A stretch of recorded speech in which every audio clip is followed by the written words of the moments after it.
Okay guys, so today we are talking about the seated calf raise.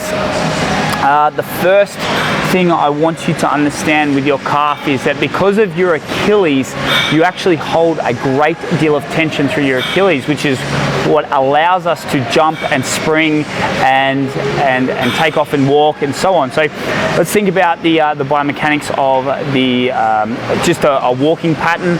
What we do is that as our heel strikes the ground, we hit a deceleration point. And then when we push off and transition our weight onto our toes and push off, we actually accelerate, so we take off, right? Now the reason why we want to know that during our calf raise or our seated calf raise is because when we go down, we don't want to bounce up, we don't want to spring, and we'll cover that in depth in a moment. However, the first thing before locking yourself in, what I want you to do, especially if you're wearing high tops like I am, is undo your shoelaces, or if you can, even take your shoes off. So we'll take our shoes off for today. And what we want to do is create as much contact with our feet.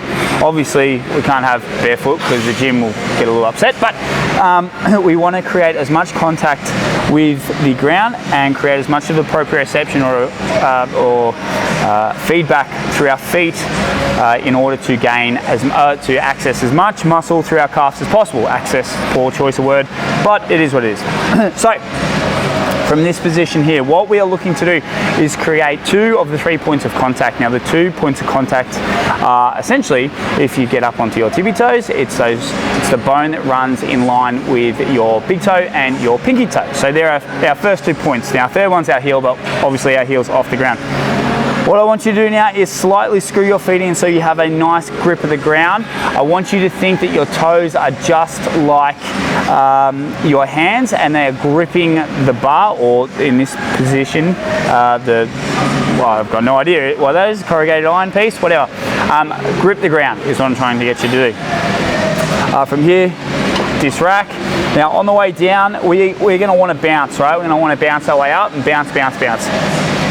That's not what we want to do, and this comes back to our spring in our Achilles, allowing us to jump, run, and so on. On our way down, we want to actually have our weight forward, leaning into the lift, and we're going to press our knees as if we're trying to press them up and forward. So if I was to imagine where my knees are going to go, they're going to shoot out that way rather than straight up and down like so. So again, we're going to press them forward. At the top, we're going to get right up and into our into our big toes. Notice how when I come to here, I still probably have a little bit more to go. So we want to get that full contraction just like a ballerina would. So we're coming up into our big toe. Try not to veer left or right into our little toes. We're coming up into the big toe. Press as hard as you can.